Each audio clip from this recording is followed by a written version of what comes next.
साथियों नमस्कार। हमारे 12 दिन तक चले हड़ताल और उससे उपजी परिस्थितियों के बीच मुझे डॉक्टर कुमार विश्वास का एक बहुत ही प्रासंगिक कविता याद आती है जो इस दौर में बहुत ही प्रासंगिक है। साथियों, हड़ताल में 3 प्रमुख बिंदु रहे। पहला संघ, दूसरा सरकार और तीसरे हम यानी कि हड़ताली कर्मचारी। तो ये जो डॉक्टर कुमार विश्वास की जो कविता मैं बहुत ही प्रासंगिक है इस अवसर पर बोल रहा हूँ, उसमें पहला जो बंद है वो हमारे संघों के लिए है, दूसरा जो बंद है वो सरकार के लिए और तीसरा बंद हमारे लिए है। तो प्रस्तुत करता हूँ। पहला बंद जो है वो है हमारे संघों के लिए।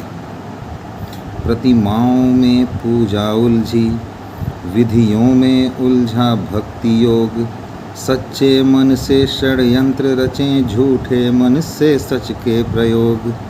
प्रतिमाओं में पूजा उलझी, विधियों में उलझा भक्ति योग, सच्चे मन से षड्यंत्र रचें, झूठे मन से सच के प्रयोग। जो प्रश्नों से ढह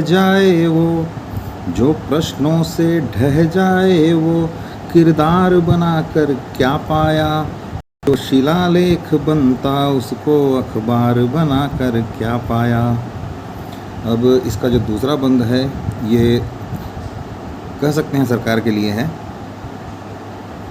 तुम निकले थे लेने सुराज, सूरज की सुर्ख गवाही में, पर स्वयं यहाँ टिमटिमा रहे, जुगनूसी नौकरशाही में।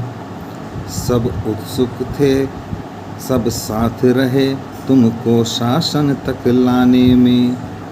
कुछ सफल हुए निर्वीर्य तुम्हें यह राजनीति समझाने में। कुछ आत्मप्रवंचित बौनों का दरबार बनाकर क्या पाया, जो शिलालेख बनता उसको अखबार बनाकर क्या पाया। अब इस कविता का जो तीसरा बंद है ये हमारे लिए है, हम हड़ताल पे जाने वाले शिक्षक कर्मचारी बंधु जो रहे हैं उनके लिए।